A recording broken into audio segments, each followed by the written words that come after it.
Let's talk more about that then with the Executive Secretary at the Council for the Advancement of the South African Constitution, Lawson Naidoo. Lawson, a very good evening to you. Welcome back to News at Prime.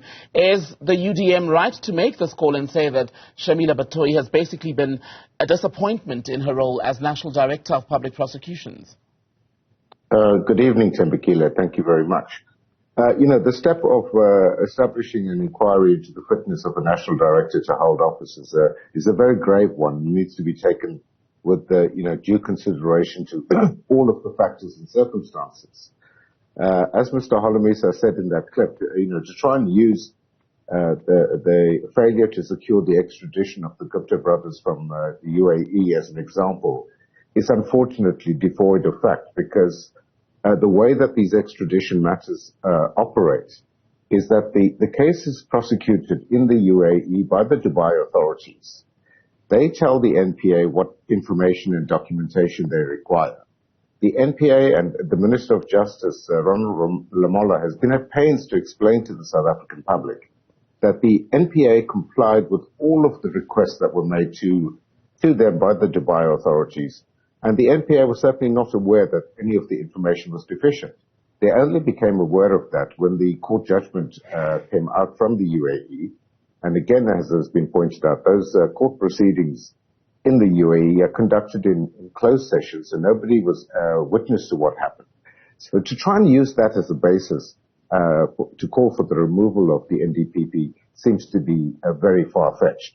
But and I think, were local authorities mere victims in the way in which things panned out with the UAE? Could they not have done more to keep abreast of developments? Well, I think, again, they've tried to explain this, that they provided all of the information that was requested of them as per the request of the UAE. The UAE justice authorities did not keep the NPA sufficiently in the loop. The court proceedings themselves are closed, so there were no media or anybody else there to be able to report on it.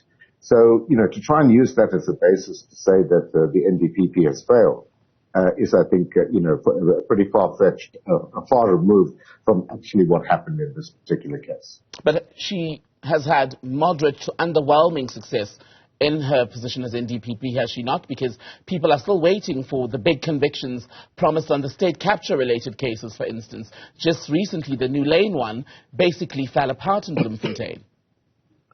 Yeah, no, look, there's certainly a public impatience at the rate of progress of these prosecutions that emanate from state capture and emanate in particular from the report of the Zondo Commission. But again, we need to be realistic about how legal processes work. The report of the Zondo Commission, the final report, was issued in June last year. The investigating directorate has been working on these matters. They have commenced 89 investigations into state capture matters. They've enrolled 32 cases, which involves 187 people being charged. So to seem to suggest that nothing has been done is, again, very far removed from reality. So I think we need to take a balanced approach to this. Indeed, we would all like to have seen more progress, but we've also got to accept that it's not just a question of the NPA taking whatever information was made available at the Zondo Commission and taking that and presenting it in court. They have to corroborate that evidence. They have to authenticate the documentary evidence that they have. And we know that corruption in state capture matters, there isn't a simple paper trail that one can follow, because people try to hide what the devious mechanisms that they use. So, and the NPA has to make sure that all of that is done properly. Now, the New Lane matter that you raise is, again, it's another great disappointment that, the first major prosecution emanating from state capture appears to have fallen at the first hurdle, which is incredibly disappointing and embarrassing for the NPA, one must say. But we now know that the NPA have instituted proceedings to appeal that judgment. So again, to try and use that judgment to call for the removal of the NDPP, it would appear to be, at the very least, premature. The challenge, Lawson, is that when people like Advocate Batohi were appointed, and then Hermine Cronje was appointed. She then subsequently quit in 2021, and insiders said it was basically because there was a skills catastrophe. They simply didn't have what they needed to be able to pursue the sort of investigations that they wanted to take on. Does Batohi at this stage, does the advocate have the right sort of leadership to get the ball rolling on this? Because when she came in, she did come in on quite a long list and a great deal of expectation, promised basically that the NPA was turning a new tide and we would eventually see change through prosecutions. Indeed. She had an immense task ahead of her when she was appointed. She has appointed a new senior management team at the NPA since she took office. Whether the capacity of the NPA has been fully rebuilt, I think is questionable. We know that there have been positions that have been filled, but they've got a long way to go to fully capacitate the NPA to be able to deal with the backlog of cases that exist.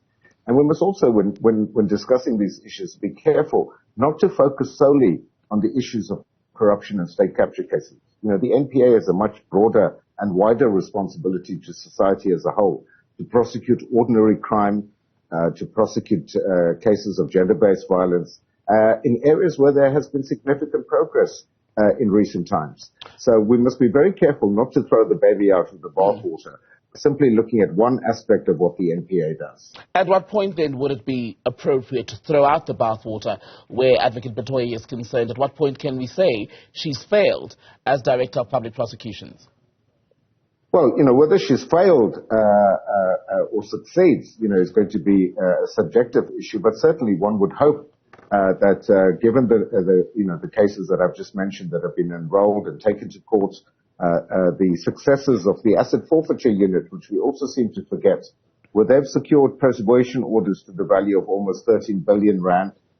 They recovered 2.5 billion rand from ABB through an alternate dispute mechanism. So there have been successes. Money has been recouped. Clearly, as I say, not to the extent that we would want. It certainly doesn't, mean that we've fully dealt with the state capture cases. Right. But we must allow this time to play out, for the NPA to be properly capacitated, and for more of these matters to be brought before our courts. But at what point is enough time really enough time for especially the Ramaphosa era set of appointments?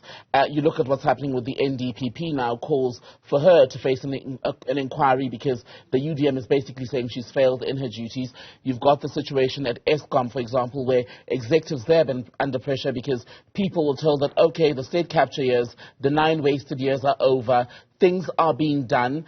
Almost 5 years or so on, there's little to show, at least as far as a satisfactory level of progress. So how much time is enough time until people are valid or validated and saying, well, you've simply not been able to deliver on the promise of a cleanup and it's time to perhaps allow another person to take over?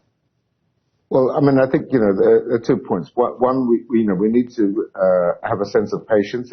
There's an understandable impatience amongst the South African public because of the impact that corruption and state capture has had on our country, on our economy, on the ability of government to deliver services, on the capacity of state institutions.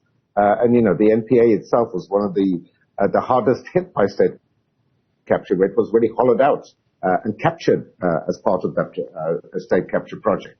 So we've got to allow it time to regroup and reassert itself.